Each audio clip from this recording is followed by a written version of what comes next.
Chapter 1. A Noble Family. One evening, on his way home from Shaston to the village of Marlott, Jack d'Urberville met Parson Tringham. "Good evening, Parson," said Jack. "Good evening, Sir John." Jack looked at the parson in surprise. "Why do you call me Sir John?" he asked. "You know that I am plain Jack d'Urberville, the haggler." The parson hesitated for a moment, then replied, "While I was researching the history of this county, I discovered that your ancestors are the d'Urbervilles, an ancient noble family.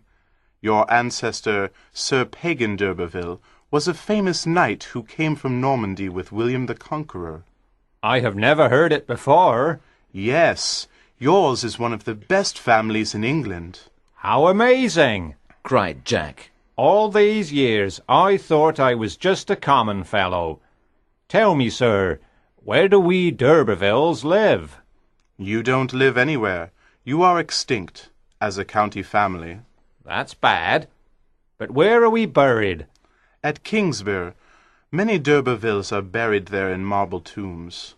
"And where are our fine houses and our lands?" "You don't have any, though you once had. Good night, d'Urberville."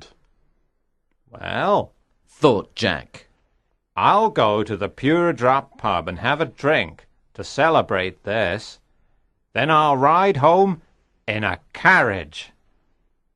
That evening, the women of the village were walking in a procession. It was an old custom. Every year, in the month of May, the women dressed in white and walked together through the village, then danced in the field. As they passed by the Pure Drop pub, one girl called out to another, "Look, Tess d'Urberville, there's your father, riding home in a carriage." Tess turned to look. She was very pretty, with a soft mouth and large, innocent eyes. She wore a white muslin dress and a red ribbon in her hair. None of the other girls had a red ribbon. "Tess," called her father from the carriage. "I am descended from a noble family. I have a family vault at Kingsbere." Tess blushed to see her father make such a fool of himself. "He's just tired," she said. "No," said the other girl. "he's drunk." "I won't walk with you if you make fun of my father," cried Tess. As the carriage drove away, the procession of women entered the field and began to dance. 3 young gentlemen were passing at that moment. They stopped to watch the women dancing. The youngest entered the field. "What are you doing, Angel?" asked his eldest brother.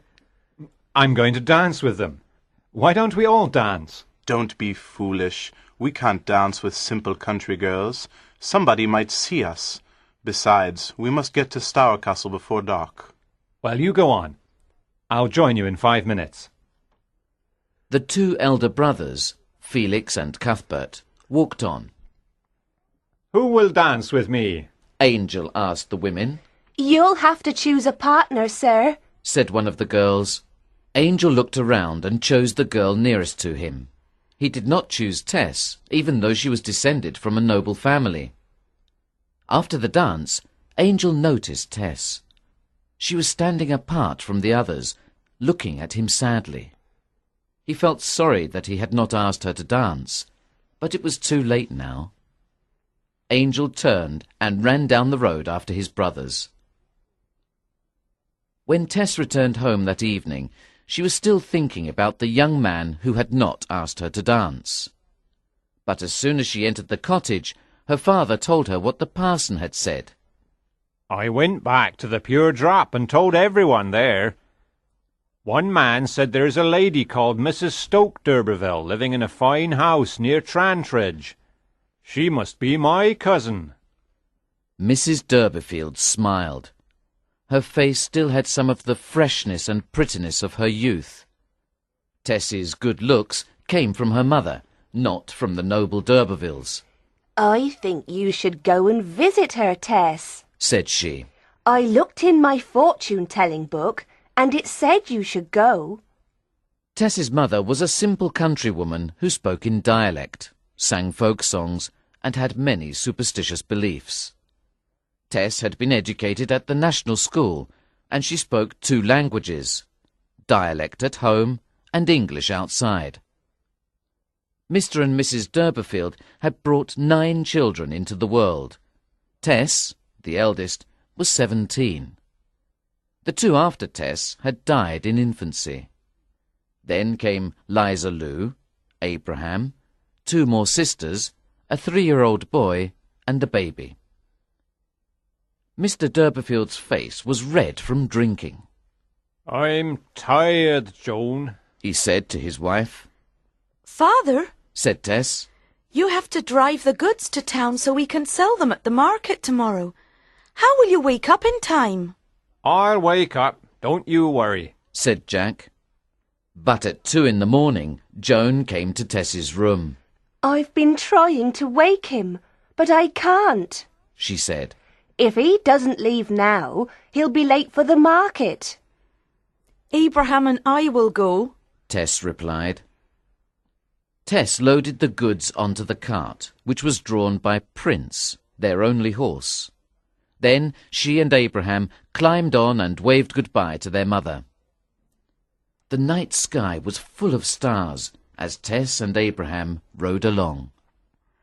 What do you think the stars are? Asked Abraham.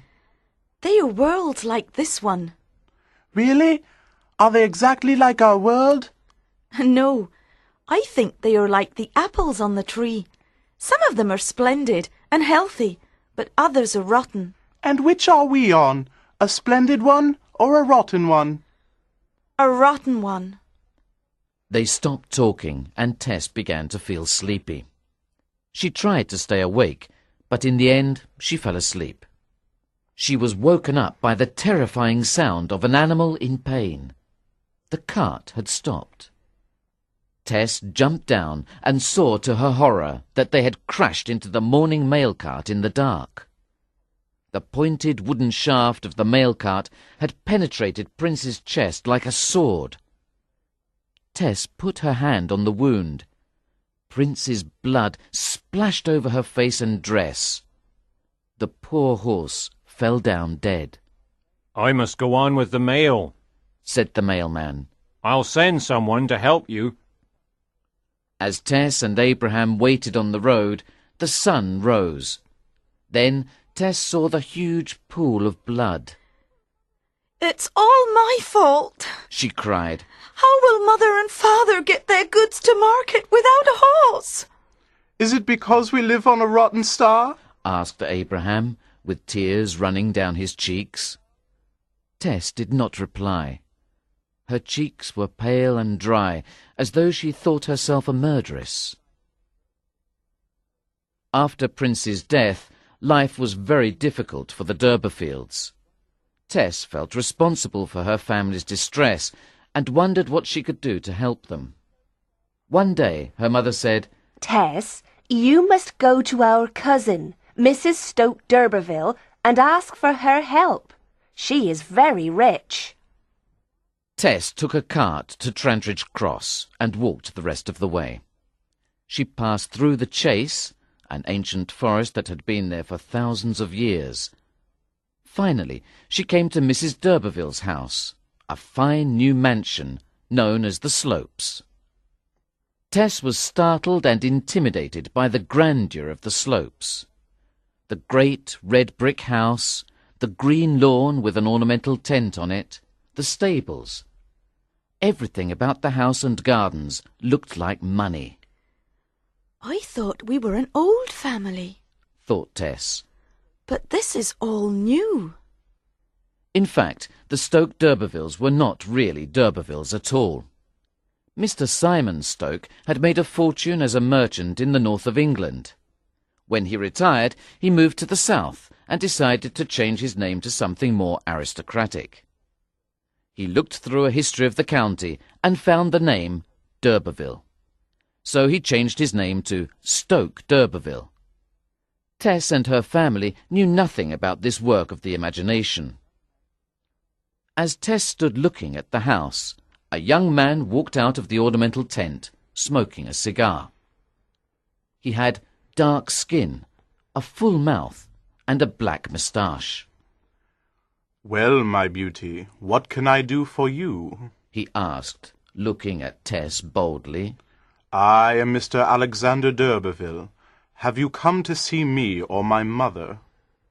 Tess was even more surprised by Mr. d'Urberville than she was by the house. She had expected her cousins to have fine aristocratic faces, but this man looked almost barbaric. "I've come to see your mother, sir," she said. "You can't see my mother. She is an invalid. Can I help you? What did you wish to discuss with her?" Tess felt suddenly embarrassed. "It's so foolish," she said, smiling shyly. "I'm afraid to tell you. "I like foolish things." I came to tell you that we're of the same family as you." "Poor relations?" "Yes." "Stokes?" "No, d'Urbervilles. "Oh, yes. I mean d'Urbervilles." Our name is now Derbyfield, but we have proof that we are d'Urbervilles. We have an old seal marked with a lion rampant, and we have an old silver spoon with a castle on it, but it is so worn that Mother uses it to stir the soup." "A castle argent is certainly my crest," said he. "and my arms a lion rampant. And so you have come on a friendly visit to us, as relations?" "Yes," said Tess, looking up again. "I will go home by the same cart that brought me." "The cart won't come for a long time yet. Why not walk with me around the grounds, my pretty cousin?" Tess wished she could leave immediately, but the young man insisted, so she walked around the grounds with him. He showed her gardens, fruit trees, and greenhouses. In one of the greenhouses, he asked Tess if she liked strawberries. "Yes," she replied. "when they are in season." "They are in season here already," said Alec. He picked a ripe red strawberry and held it to her lips. "No, no," she said quickly, putting her fingers between his hand and her lips. "Please let me take it in my own hand." "Nonsense!" he insisted. A little distressed, she parted her lips and took it in. Alec asked her many questions about herself and her family. She told him about the death of Prince. "It was all my fault," she said. "and now we are even poorer than we were before." "Maybe I can do something to help," said Alec. "My mother could find work for you here. But if you come to live here, Tess, you mustn't talk nonsense about being a d'Urberville. Your name is Derbyfield, a completely different name." "I wish for no better name, sir," said Tess with dignity. Chapter 3. Maiden No More. The basket was heavy, but she carried it without complaining. Her heaviest burdens were not material things. It was a Sunday morning in late October, a few weeks after Tess's night ride in the chase. She climbed the hill and looked down into the valley of her birth. Today it seemed even more beautiful than usual.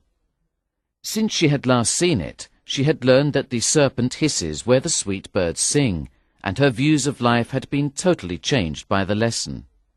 She was now a different girl from the one who had left her home 4 months earlier. Alec drove up behind her in a gig. "Why did you run away?" he asked. "I had to drive very fast to catch up with you. If you won't come back to Trantridge with me, at least let me take you to your village in the gig." "I won't come back." "Let me take you home, then." She put her basket and bundle in the gig and climbed up beside him. She had no fear of him now, and the reason for that was also the cause of her sorrow. Alec had quite forgotten his struggle to kiss her in June, when they had driven together along the same road in the opposite direction. She had not forgotten, and now she sat with her head down, replying to his remarks in monosyllables. When the village of Marlott came in sight, Tess began to cry. "Why are you crying?" he coldly asked. I was born there. Well, we were all born somewhere. I wish I had never been born. If you didn't want to come to Trantridge, why did you come? I know you didn't come because you loved me. No, I did not go there because I loved you. I never sincerely loved you. That is why I hate myself for my weakness. I didn't understand your meaning until it was too late. That's what every woman says. How dare you use such words? she cried, turning to him with a flash of anger. Don't you know that what every woman says, some women may feel? All right, I admit that I did wrong, but I'm willing to pay for it. You don't need to work ever again. You can buy yourself beautiful clothes. I don't want your money. Well, if you need anything in the future, write to me and I'll send it to you. He stopped the gig and helped her down. They were at the edge of the village now, and she wanted to walk the rest of the way alone. Let me kiss you goodbye, Tess, he said. If you wish. She stood there passively while he kissed first one cheek and then the other. You never let me kiss your mouth, though, and you never kiss me back. I'm afraid you'll never love me. No, I'll never love you. Perhaps I should lie about that now, but I have a little honour left, and so I won't tell that lie. Then goodbye, dear cousin, he said. He leapt onto the gig and was gone. As Tess walked along the country lane to Marlott, she passed a man who was writing texts from the Bible in bold red paint on a wall. He had already completed one that read, "Thy damnation slumbereth not." Now he was writing another, "Thou shalt not commit." Against the soft blues and greys of the landscape, the scarlet letters seemed grotesque, and their message seemed frightening and horrible. Then she saw the smoke rising from the chimney of her old home, and her heart ached. My dear, cried her mother when Tess appeared at the kitchen door. have you come home to be married to your cousin? No, said Tess quietly. he is not my cousin, and he will not marry me. For a holiday, then? Yes. Her mother looked at her closely. What has happened? she asked. Tess rested her head against her mother's shoulder and told her everything. And yet you didn't get him to marry you? Any woman except me, said Tess. Why didn't you think of your family, instead of thinking only of yourself? Your father is not well, and you see how hard I work. He gave us the horse and many other presents. If he is not your cousin, he must have done it because he loves you.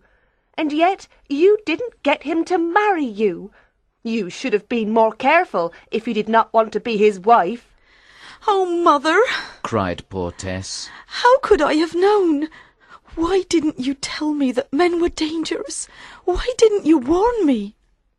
Joan said, I did not want you to be afraid and lose your chance. Oh, well, we must make the best of it. It is nature, after all. It pleases God. Rumours of her wealthy cousin's love for her made other girls in the village admire and envy Tess. As time went by, however, she began to hate the way they looked at her and talked about her in whispers. She left the house less and less frequently. If she wanted to take a walk, she went at dusk when most people were at home. During those walks, Tess often saw the birds and the rabbits in the trees and hedges. She felt different from them. She felt that she was guilt walking through the places of innocence. But she was wrong to think that. She had been made to break an accepted social law, but she had broken no law of nature. Chapter 5. The Dairy. Tess stayed with her family all through the winter months. Her experiences had changed her from a simple girl to a complex woman. Her soul was that of a woman who had not been demoralized by her sorrows.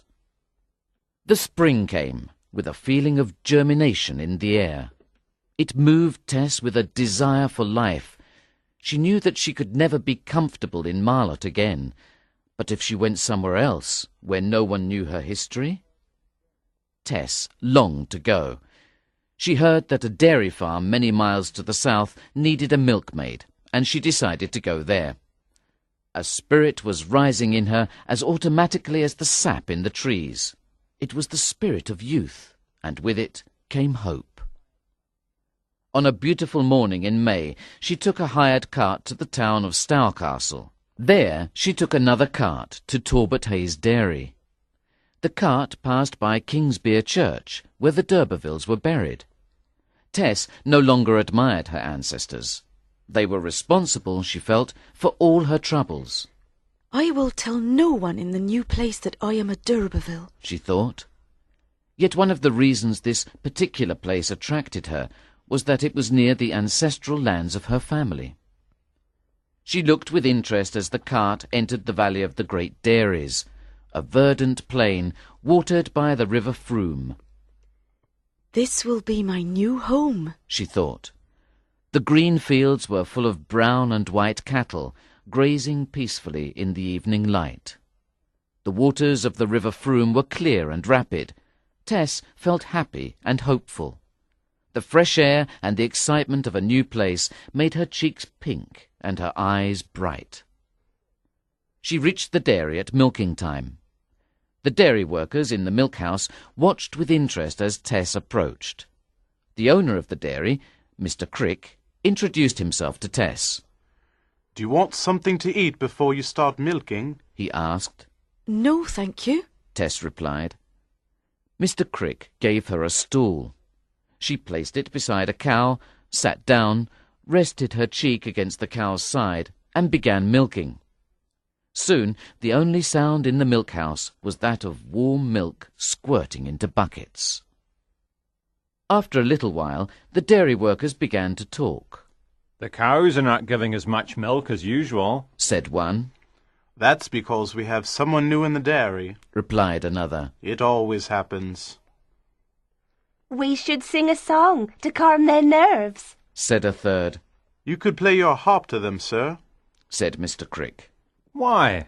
asked a voice that seemed to come from the brown cow opposite Tess. Then a dairy worker told a story about a man being chased by a bull. The man had his fiddle with him, and he played music to calm the bull. The bull stood still. Then the man played a Christmas song, and the bull got down on his knees. "What a strange story," said the voice from behind the brown cow. "It is like a story from medieval times when faith was a living thing." Tess wondered who the speaker was. Why did the others call him Sir? Finally, he stood up. "I think I have finished this one," he said, "though she made my fingers ache." Tess could now see him. He wore the usual clothes of a dairyman, but there was something educated, reserved, sad, and different about him. Suddenly, she realized that she had seen him before. He was the young gentleman who had not asked her to dance in the field at Marlott that day, so long ago, before all her troubles began. That night, Tess went to bed in a large room over the milk house, which she shared with 3 other milkmaids. Retty, who had the bed next to Tess, kept talking about Talbot Hayes and all the people there. That young gentleman, the one who is learning to milk and plays the harp, is Mr. Angel Clare. He's a parson's son. His father is the Reverend Clare at Emminster. His brothers will become parsons like their father, but Mr. Angel wants to be a farmer. Tess was too tired to ask her neighbour questions. Gradually she fell asleep to the sound of her voice and the smell of the cheeses stored in the cheese room next door. Angel was the youngest and brightest of the Reverend Clare's 3 sons, but he had disappointed his father. The Reverend Clare had wished all 3 of his sons to become parsons like himself, but Angel had refused. "Father, I do not want to join the clergy," he had said one day. "I love the church as one loves a parent, but I have doubts about several of her doctrines." If you refuse to join the clergy, you can't go to Cambridge. The purpose of a university education is to help one work for the glory of God. It can help one work for the glory of man, too, Father, said Angel. but I will do without Cambridge. He went to London and became involved with a woman much older than himself, who nearly trapped him into marriage. Finally, disgusted with the city, he returned to the purity of the countryside and decided to learn all aspects of farming. So we find Angel Clare, at the age of 26, learning how to milk cows in Talbot Hayes Dairy, renting a large attic room from Mr. Crick, and eating his meals with the dairy workers. At first, he had chosen farming as a way of earning his living without giving up his intellectual freedom. Then, gradually, he came to love farm life. He liked the farm workers and took an interest in their characters and beliefs. He began to pay attention to the seasons and the changes of weather, morning and evening, night and noon, trees, mists, silences, and the voices of inanimate things. One morning, a few days after Tess's arrival at Talbot Hayes, Angel was sitting reading a book over his breakfast when he heard an unfamiliar voice. What a musical voice that is, he thought. It must be the new milkmaid. I don't know about ghosts, but I do know that our souls can leave our bodies when we are alive. Really? Said Mr. Crick, turning to Tess in surprise. If you lie on the grass at night and look straight up at the stars, you feel as if you are hundreds of miles away from your body. Tess noticed that everyone, including Mr. Clare, was listening to her. She blushed. Clare continued to observe her. What a fresh and virginal daughter of nature, he said to himself. He thought perhaps he had seen her somewhere before, but he could not remember where. But he began to think of Tess more than any of the other pretty milkmaids. Chapter 6. Love Grows. One evening in June, as Tess was walking in the garden, she heard Angel playing his harp. Although he was not a very good player, Tess was fascinated. She followed the music, stepping softly through the wet grasses and weeds, sending mists of pollen up into the air. She stopped quite near to him, but he did not see her. The sounds of his harp passed through her like warm winds. Her body moved gently to the music, and her eyes filled with tears. The tune ended, and Tess realized with alarm that he was walking towards her. She turned to go, but he called out to her, Why do you hurry away, Tess? Are you afraid? Oh, no, sir, not of outdoor things. But you are afraid of indoor things. Well, yes, sir. What things? I can't say. Life in general? Yes, sir. Ah, I am often afraid of that too. But why should a young girl like you feel that way? She was silent. Come, Tess, tell me. I promise I will tell no one else. I seem to see a long line of tomorrows getting smaller and smaller in the distance. They all seem very cruel. They all seem to say, I'm coming, beware of me. He was surprised that she had such sad imaginings. She seemed to be expressing, in her own simple way, the feelings of the age, the pain of modernism. What we call advanced ideas, he thought, are really just the latest definition of sensations that men and women have been feeling for centuries. Still, it was strange that such ideas had come to her while she was still so young. It was more than strange. It was impressive, interesting, pathetic. Tess thought it strange that a well-educated young gentleman could be afraid of life in general. Why did such an admirable, poetic man not feel it a blessing to be alive? Certainly, he was now working outside his social class, but he did so of his own free will. Still, she wondered why such a book-loving, musical, thoughtful young man should decide to be a farmer and not a parson, like his father and brothers. Every day, every hour, he learned one more little thing about her, and she about him. At first, she thought of him as an intellect rather than as a man. She compared her own modest worldview to his and felt discouraged. One day, when he was talking about the ancient Greeks, he noticed that she looked sad. "What's the matter, Tess?" he asked. I was just thinking about myself. My life has been wasted. When I see how much you have read and seen and thought, I feel what a nothing I am. "Don't worry about that. I will help you learn anything you want to learn. I could teach you history, for example," said Angel with enthusiasm. No, "Why not?" I don't want to learn that I am just one of many. I don't want to read books that tell me that my thoughts and actions are just like those of thousands of other people before me. "Don't you want to learn anything?" I want to know why the sun shines on the just and the unjust alike. She answered in a trembling voice. But they don't teach that in books. "And don't be so bitter, Tess," said Angel, although he had often felt the same way in the past. He looked at the side of her face and noticed the curl of her eyelashes and the softness of her cheek. Reluctantly, he went away. When he was gone, Tess felt angry with herself. How stupid he must think her. She wanted him to like her. She thought about her noble ancestors.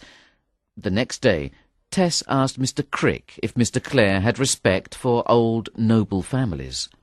"Oh, no," replied Mr. Crick emphatically. "Mr. Clare is a rebel. He hates old families. He says that they used up all their strength in the past and have nothing left now. He thinks that is why so many old families around here have lost their wealth and become common people. One of our dairymaids, Retty Priddle, is descended from the Paradels, an old family that once owned lots of land around here. When Mr. Clare found this out, he was very severe with the poor girl.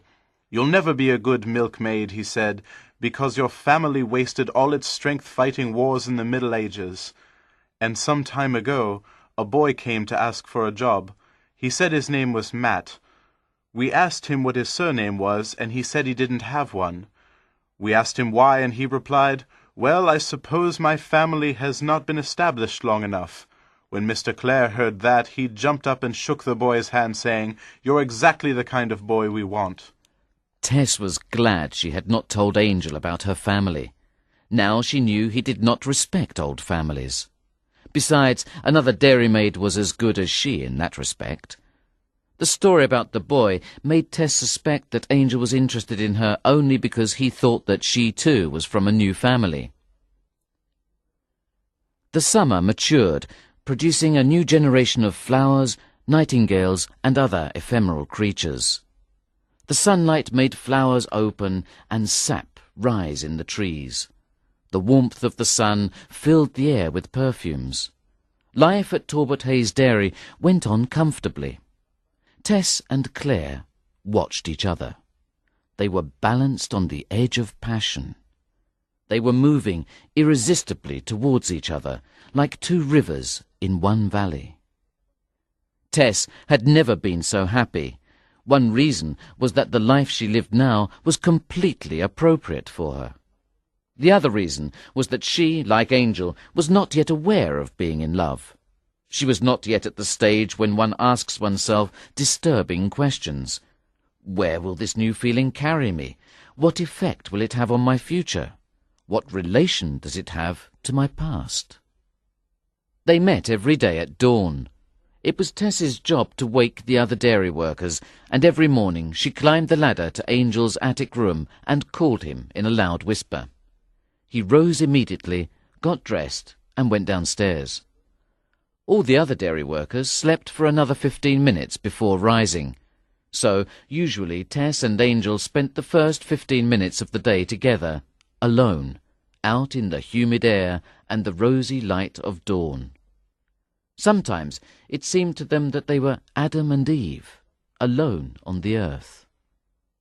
The soft light of those mornings often reminded him of the resurrection hour, though he never imagined that the Magdalene was by his side. The early morning light gave her face a radiant quality, so that she looked ghostly, like a soul walking free of its body. It was then she impressed him most deeply. She was no longer a milkmaid. She seemed to him the essence of womanhood. He called her Artemis and Demeter. She did not like this, because she did not understand the references. "Call me Tess," she said, and he did. One evening, Tess went to bed early. She fell asleep, but a little later she was woken by the sounds of the other 3 milkmaids who shared her room. She opened her eyes and saw them looking out of the window together, watching someone in the garden below. "Don't push. You can see as well as I can," said Retty, the youngest of the 3. "It's useless for you or me to be in love with him," said Marian, the eldest. "He loves someone else." "Iz loves him too," said Retty. "I saw her kissing his shadow on the milkhouse wall." Iz blushed. "Well, I do love him, but so do you, and so does Marian." Marian's round face was always very pink. Now it became even pinker. "But he likes Tess best," she said. "I've seen him watching her." "He won't marry any of us," said Iz. "He's a gentleman, and we are just milkmaids." Tess lay in her bed and thought about Angel. One day she had heard Mr. Crick joking with him. Mr. Crick had said, "You will marry a fine lady, sir." But Angel had replied, "No, I won't. Perhaps I will marry a farm woman, someone who can help me on the farm." But Tess knew that she, with her terrible secret, could never marry anyone now. From that day on, Tess tried to avoid Angel's company. When she was with him, she drew his attention to the other milkmaids. "They blush when you look at them," she said. "Why don't you marry one of them?" She felt that this was the right thing to do. What right had she, who could not marry anyone, to enjoy the sunshine of his smiles? Now that she knew the other milkmaids loved him, she felt it was her duty to give them a chance of winning his love. Nevertheless, it broke her heart to do so. The hot weather of July came, then the rains began. It rained heavily and frequently. The fields were wet and the streams were full. One Sunday morning, after the milking was done, Tess and the other 3 milkmaids decided to go to Mellstock Church. It had rained heavily the night before, but now the sun was shining. Walking along the lane to Mellstock, the girls came to a place where the rain had flooded the road. On weekdays, they simply walked through the water, but today they were wearing their best shoes. Suddenly, they saw Angel Clare walking towards them through the water. "Are you trying to get to the church?" he asked. "If you want, I will carry you over." The 4 girls blushed. "You can't carry me, sir. I'm too heavy," said Marian. "Nonsense," said Angel. "Put your arms around my shoulders. That's right. Now off we go." He walked back across the flood with Marian in his arms, then returned to the other 3. One by one, he carried the blushing milkmaids across the water. He left Tess till last. "You must be so tired, Mr. Clare. Perhaps I can walk around the flood." "No, Tess," he replied. "I carried the others just so that I could have the pleasure of carrying you." "They are better women than I." "Not to me," he replied. She blushed at this. No definite words of love had been spoken, and he did not wish to take unfair advantage of the situation. He walked slowly, however, enjoying every moment that she was in his arms. At last they reached the other side, and he set her down. He said goodbye and went on towards Talbot Hayes. The 4 milkmaids moved on together as before, but the mood was changed. Finally, Marian broke the silence. "He likes you best," she said to Tess. "We could see it as he brought you over." Tess's heart ached. She knew she loved him. She had tried to repress her feelings, to give one of her friends a chance of winning his love, but she had not tried hard enough. And this was the result. That night, in the bedroom, Tess said, I don't think that marrying is in his mind at all. But if he asks me, I will refuse. I will refuse any man who asks me. Why? asked Retty. It cannot be, said Tess. I heard that his family has chosen a wife for him, said Iz. She is a lady. They say he does not love her, but he is sure to marry her. Ah, thought Tess. So it was just a passing summer love after all. Chapter 7. The Consequence. August was hot. At midday the landscape seemed paralysed by the heat. Angel found the heat oppressive, but he was even more troubled by his growing passion for the soft and silent Tess. Now they milked the cows in the fields for coolness and convenience.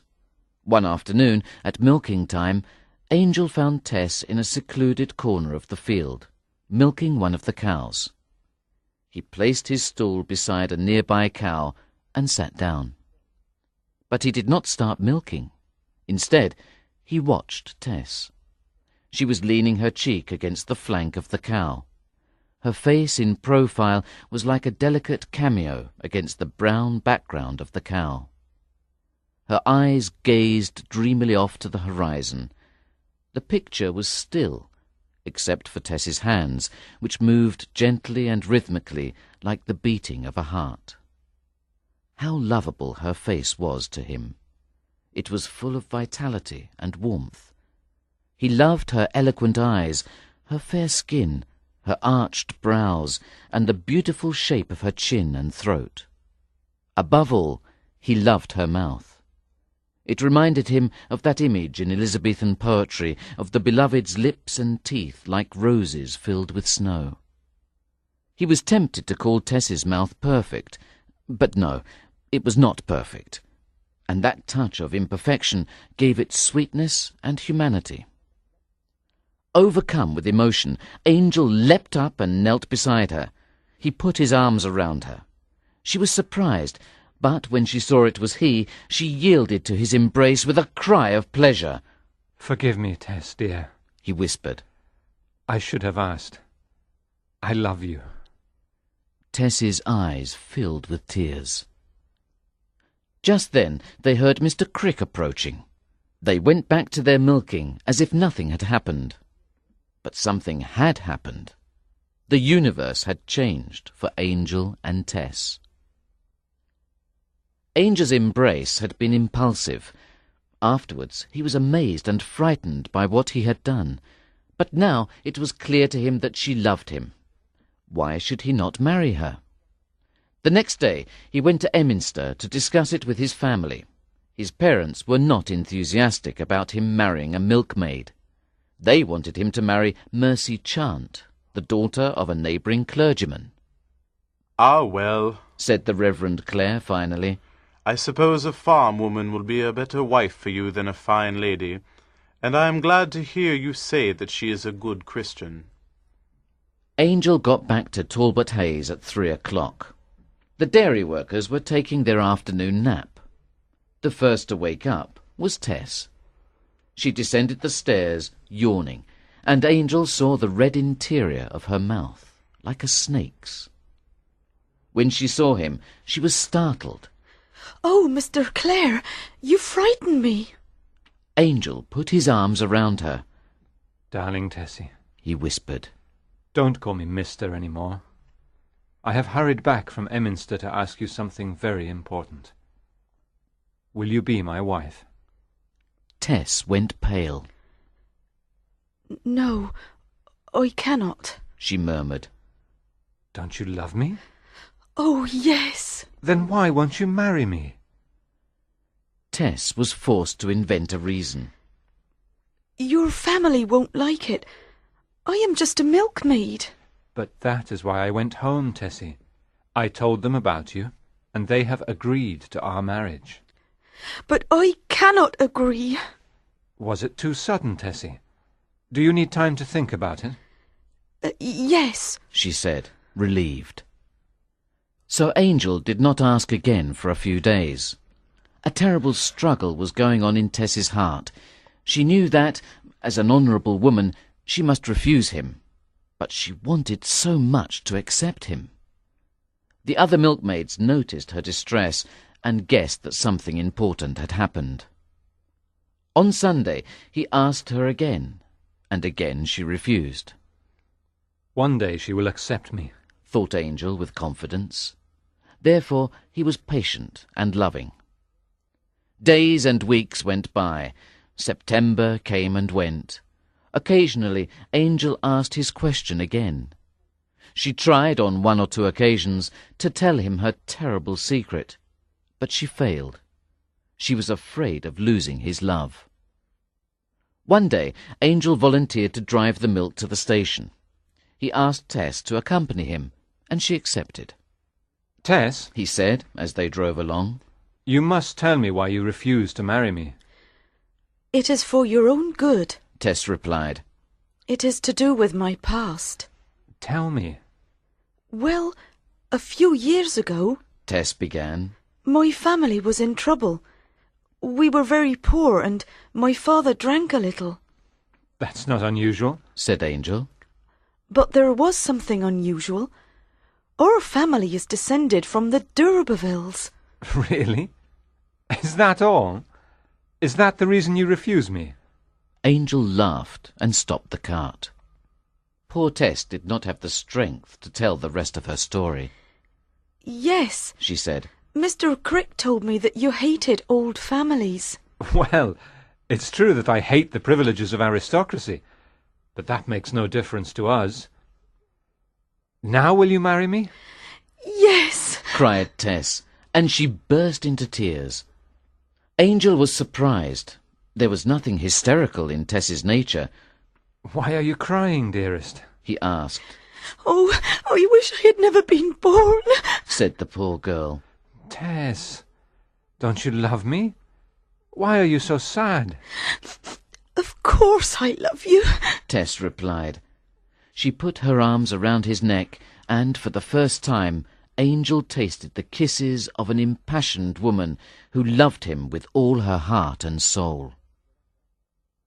The next day Tess wrote a letter to her mother, asking her advice. Joan wrote back immediately, saying that Tess should never tell Angel about her past troubles. Tess realized that her mother's views of life were superficial, but she thought her advice was sound. "Tess has agreed to marry me," said Angel to the people at Talbot Hayes the next day. "We will buy our own farm in the English Midlands and be married in December." Tess watched the other milkmaids nervously. Now they will hate me, she thought. But that night in their bedroom, Retty, Iz, and Marion all crowded round her. They embraced and kissed her, looking at her in wonder, amazed that a simple milkmaid was going to be his wife. Tess was moved by their goodness. That night she wept silently. I will tell Angel my secret after all, she thought. He is so good, and they are so good. I must be good too. Tess adored Angel. Sometimes he caught her gazing at him with eyes full of love. They spent all their free time together now. Throughout the month of October they went for walks in the afternoons. In the autumn sunshine they walked by the river and planned their future. In November, however, Angel changed his plans. During a visit to the Wellbridge flour mill, he decided to spend some time there after leaving Talbot Hayes. There he could learn all about the milling of flour, but that was not the reason he decided to go. He made the decision when he discovered that the farmhouse there was an old mansion that once belonged to the Urbervilles. Angel thought it was the perfect place for their honeymoon. One day they went into the village to do some Christmas shopping. Tess waited outside the inn while Angel went to get the horse and gig. 2 men came out of the inn while Tess was waiting. "What a pretty maid," said one. "Yes," said the other, looking at her closely. She thought he was a Trantridge man. "She is pretty, but unless I am mistaken," Tess did not hear the rest of what he said, but Angel did. He was coming back from the stables and passed the man as he spoke. The insult infuriated Angel. He struck the man on the chin. I made a mistake, said the man. I thought she was another woman. As the wedding day approached, Tess thought about her confession. Oh, when and how can I tell him? She asked herself again and again. One night she heard a noise in Angel's room. She went to see what was the matter. I'm sorry I woke you, Tess, said Angel. I dreamt I was fighting with that man again. The noise you heard was me hitting the bed. I sometimes do strange things like that in my sleep. Now Tess felt that she must confess everything to Angel. She decided to write him a letter. On the evening before the wedding, Tess wrote the letter, explaining all her past sorrows. She crept up the attic stairs and put the letter under Angel's door. The next morning he greeted her with his usual warmth and affection. He can't have read my letter, thought Tess, and she ran up the attic stairs to his room. The letter was still there. Tess had pushed it under the door, but it had gone under the carpet. Angel had not seen it. He still knew nothing of her past. That day was full of preparations for the wedding. She tried to talk to him when they met on the stairs, knowing it was her last chance to confess before their marriage. Don't worry, my dear, Angel said. We will tell each other all our faults this evening, after the wedding, when we're alone together. And so they were married. They left the church in a coach that Angel had rented. As Tess approached it, she said, I've seen this coach somewhere before. Perhaps you have heard the legend of the Urberville coach, said Angel. And this one reminds you of it. No, I haven't heard. Tell me. Well, a Urberville of the 16th century committed a terrible crime in the family coach. Ever since, members of the family see the coach whenever... But let's not think of sad things. Do we see the coach when we are going to die, or when we have committed a crime? Never mind, said Angel, silencing her with a kiss. Back at the dairy, Tess went up to her old bedroom to change her clothes. She knelt down and tried to pray to God, but instead she prayed to Angel. Oh, my dear, the woman you love is not my real self, but the woman I might have been. When the time came to leave Talbot Hayes, Mr. Crick and the dairy workers came out to wave goodbye to them as they drove off. The three milkmaids watched sadly as Tess and Angel got onto the gig. Then a cock crew. A cock crowing in the afternoon? Exclaimed Mr. Crick. That's bad, said one of the dairymen. The cock crew again, pointing its beak straight at Claire. I don't want to hear it. Drive on, said Tess to her husband. He drove away and everyone called out, Goodbye! Goodbye! Then the cock crew again. Mr. Crick turned towards the bird, crying, Stop that noise! It only means that the weather is changing. said a milkmaid. Not what you think. That's impossible. Welcome to your ancestral mansion, said Angel, when they arrived at the house in Wellbridge. There was no one there except a servant. The farmer who lives here has gone to visit friends, Angel told Tess. So for the first few days we will have the entire house to ourselves. The servant led them upstairs. Tess was startled by two large portraits hanging on the wall. What horrible women! She cried. One of the women had a long, pointed face. The expression in her eyes suggested cruel treachery. The other had large teeth and an arrogant expression. Who are the women in those portraits? Said Angel. Ladies of the Urberville family, the servant replied. Angel noticed that, despite their unpleasant features and expressions, these women resembled Tess. He regretted that he had chosen this house for their honeymoon. They washed their hands in the same basin. Which are your fingers, and which are mine? Asked Angel playfully. They are all yours, Tess replied. How sweet she is, he thought. and now she depends on me entirely for her happiness. I will never neglect her or hurt her. The servant prepared their supper and then went home. The sun set and the wind made strange noises outside the house. It began to rain. That cock knew that the weather was changing, said Angel. He saw that Tess was still anxious and sad, so he took a package out of his pocket. Look, Tess, my father sent a wedding present for you. He handed her the package. Tess opened it and found a necklace, bracelets, and earrings. She was afraid to touch them at first, but her eyes sparkled. Are they mine? She asked. Yes. When my godmother died, she left these jewels for my wife. Put them on. When Tess was wearing the jewels, Angel stepped back to look at her. How beautiful you are. Just then there was a knock at the door. Angel went downstairs and let in the man who had brought their luggage from Talbot Hayes. You're late, Jonathan, said Angel. Well, terrible things have been happening at the dairy since you and your wife left this afternoon. Retty Priddle tried to kill herself. She threw herself in the pond and nearly drowned. Fortunately, 2 men passing by jumped in to save her.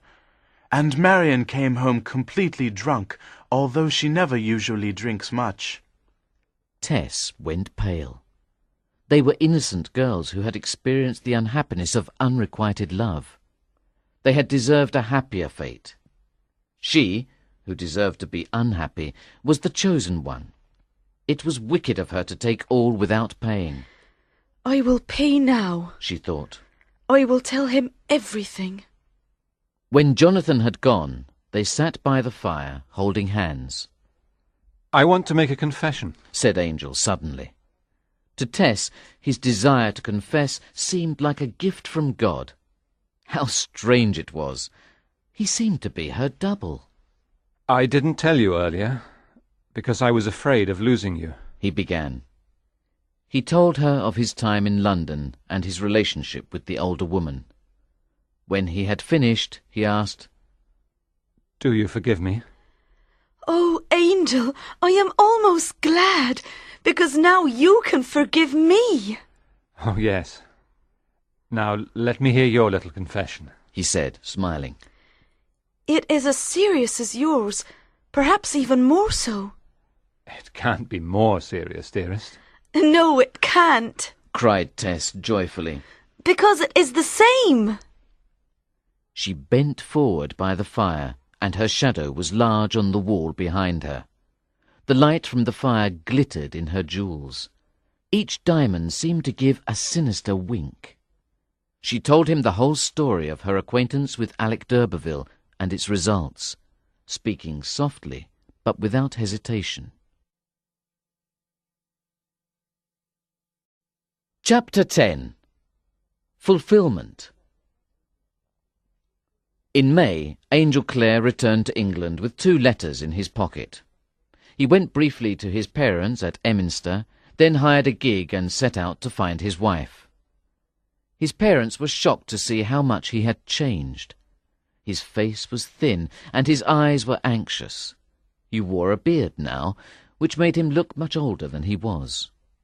Clare passed the stone pillar at Cross in Hand and went on to Flincombe Ash, to the address from which her letters had been sent. None of the villagers there could remember anyone called Mrs. Clare. They had known Tess only by her Christian name. Clare found this discouraging. Her refusal to use his name, like her refusal to go to his father for help, showed a dignified sense of their total separation. And here, for the first time, Clare understood the hardships she had suffered in his absence. The farm workers told him that Tess had gone to her parents in Marlott, and so he continued his journey. Clare's gig entered the lovely valley in which his dear Tess had been born, and descended the green slopes to the village of Marlott. The villagers told him that Mr. D'Urberville was dead, and Mrs. D'Urberville and the children had left Marlott. Clare began to despair. He went for a walk through the village to plan his next step. He passed by the field where Tess and the village women had danced all those years ago. He passed through the graveyard and saw John Durbeyfield's grave. On the gravestone were engraved these words: John Durbeyfield, rightly d'Urberville, direct descendant of Sir Pagan d'Urberville, a knight of William the Conqueror. How the mighty are fallen. The people who now lived in the Durbeyfields' cottage gave Claire Joan's present address. He hired a gig and went there as fast as he could. Claire had never met Joan before. When she answered the door, he noticed that she was a good-looking woman in respectable widow's dress. She looked at him nervously. He told her he was Tess's husband and that he was looking for Tess. Joan was reluctant to give him the address.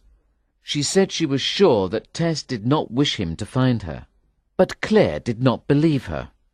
He remembered Tess's first letter. Please tell me her address, Mrs. Durbeyfield, in kindness to a sad and lonely man. Finally, Joan told him that Tess was at Sambourne, a fashionable seaside resort near Egdon Heath. Claire thanked her and hurried away to catch the next train for Sambourne. Joan had been unable to give Claire an address. All she knew was the name of the town in which Tess was now living. Claire walked down the fashionable streets of Sambourne, looking at the shops and restaurants. He wondered what Tess, his young wife, a farm girl, could be doing here. There were no cows to milk, no fields to harvest. He went to the post office and asked if they knew the address of Mrs. Clare. The postman shook his head. Or Miss Durbeyfield? Asked Angel. No, but there is someone named d'Urberville at the Herons. The postman gave Claire directions to a small, elegant hotel. Claire rang the doorbell of the Herons. The proprietor, Mrs. Brooks, answered the door and said, yes, there was a Mrs. d'Urberville in the house. She asked Angel to wait in the sitting room and went upstairs to call Tess. Oh dear, thought Angel. What will she think of me? I have changed so much. Then he heard Tess's step on the stair, and his heart beat painfully. Tess appeared at the door. She was not at all as he had expected. She wore a grey cashmere dressing gown. Her whole appearance was that of an elegant lady with plenty of money. Tess, he said, can you forgive me for going away? It's too late, Tess replied, her eyes shining unnaturally. I didn't understand, but now I do. Too late, too late, she said, waving her hand impatiently like someone in great pain. Don't come close to me, Angel. Don't you love me any more? I know I look different. I've been ill. Please come with me. I waited and waited for you, she cried in her musical voice. But you did not come. He kept saying, your husband will never come back. He helped my family. He won me back to him. Now I hate him because he lied. You have come back, but it's too late. Angel stood still and silent for a minute when he heard this. Then he said, Oh, it is my fault. She ran upstairs. After a while, he left the house. Mrs. Brooks had heard part of this conversation from her room, which was opposite the sitting-room. Curious, she went upstairs and looked through the keyhole of the door to the d'Urbervilles' apartment. Through the keyhole she saw the breakfast things she had brought them earlier, and she saw Tess lying on the floor, weeping. She heard Alec's voice ask, What's the matter? Tess leapt up and replied with passionate fury. Afraid of being caught listening at the door, Mrs. Brooks went downstairs quickly and quietly and sat in her room. All was now quiet in the d'Urbervilles' room above. After a while, she saw Tess leave the house. Mrs. Brooks rested her head on the back of her chair. Looking up, she noticed a spot the size of a wafer in the middle of the white ceiling. As she looked, the spot grew to the size of a hand. It was red. The rectangular white ceiling, with this red spot in the middle, looked like a gigantic heart. Mrs. Brooks ran upstairs and listened at the d'Urbervilles' door. The only sound was a regular beat. Drip, drip, drip. She opened the door, and there on the bed she saw Alec d'Urberville in a pool of blood, with the bread knife in his heart. "Angel! Angel!" called Tess. Angel turned round and saw her running towards him. She was so pale and breathless that he took her hand and led her off the road into the forest. When they were hidden among the trees, he looked at her. "I have killed him," she said, and a pitiful white smile lit her face. What? "I never loved him at all as I love you. I thought you didn't love me any more, so I went back to him. But now I have killed him. So say you love me, Angel." I love you. He said, holding her tightly in his arms. But have you really killed him? "Yes, I was crying after you left. My heart was breaking. He asked me why, and I became so furious I screamed at him. Then he ridiculed me for loving you, and he called you terrible names. And then I did it." He kissed her and said, I will not desert you. I will protect you, love, whatever you have done. At first, Claire did not believe that she had killed d'Urberville. Perhaps she had tried to kill him. Claire's horror at her impulse was mixed with amazement at the strength of her love for himself. Her love seemed to have extinguished her moral sense. Now that she was with Claire again, she seemed content. Nothing else seemed to matter. He looked at her face and thought of the d'Urberville coach. Perhaps the legend arose because the d'Urbervilles had been known to do these things. They walked deeper into the forest. For miles and miles they walked, happy to be together alone at last. At noon they came to an inn. Angel told Tess to stay hidden among the trees. He entered the inn and returned with enough food for 2 days. They ate in the forest, then walked on. Towards evening they came to a large house. It stood alone in the forest. On the gate was a sign saying, "Furnished mansion for rent." "It is empty," said Tess. "We could spend the night here." Some of the windows were open. Tess and Angel climbed in through a ground-floor window. They went upstairs and into one of the bedrooms. It was a large room full of old-fashioned furniture. In the middle of it was a huge 4-poster bed. Angel put down his bag and the package of food. He sat on the bed and said, Rest at last. As they ate, Tess told him about the night he carried her across the river and put her in the abbot's coffin. Why didn't you tell me the next day? He asked. "Don't think about the past," she said. "Just think of the present. Who knows what tomorrow will bring?" The next day was cold and rainy. They stayed in the mansion all day and the next night. Angel went out and bought some more food at a shop some miles away. They stayed in the mansion for 5 days. They spoke of the past, but only the distant past, before their wedding day. On the 5th day, Claire said, We should leave this place. "Why?" asked Tess. "We are so happy here. Inside this house is contentment. Outside is trouble." It was true. Inside was love, forgiveness, and peace. Outside was danger.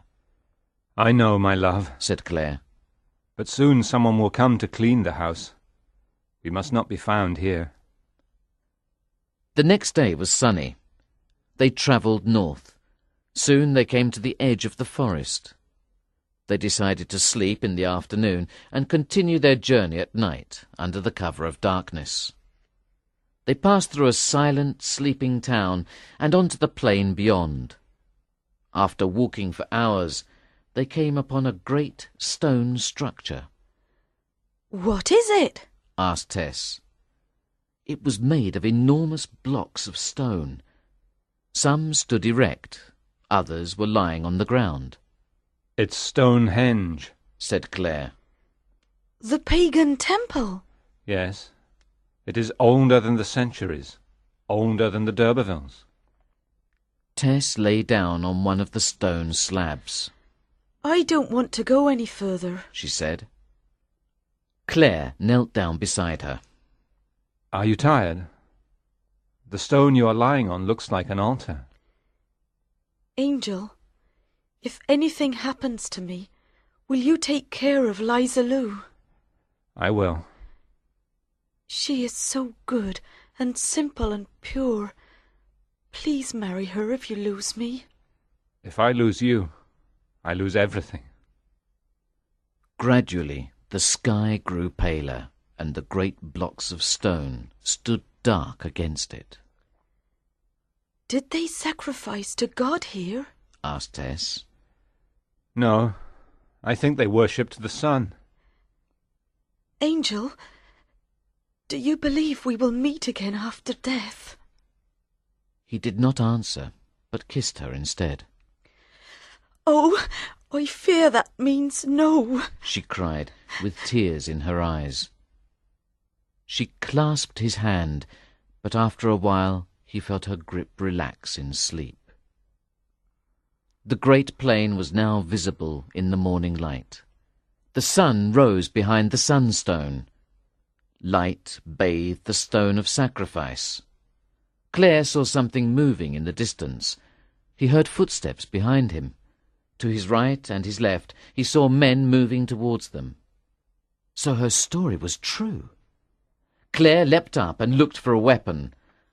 "It's no use, sir," said one of the men. "There are 16 of us." Tess woke up. What is it, Angel? She asked. Have they come for me? Yes, dearest. I am almost glad, she said. This happiness was too much. I have had enough. Then she turned to the policeman and said, I am ready. On a warm July morning, Angel, Claire and Liza Lou climbed the hill above the city of Wintoncester. It was a fine old city, once the capital of Wessex County. Claire and his sister-in-law walked hand in hand, their heads bent with sorrow. She was taller and thinner than Tess, but she had the same eloquent eyes. When they reached the summit of the hill, they looked out over the landscape and the Gothic spires of Wintoncester.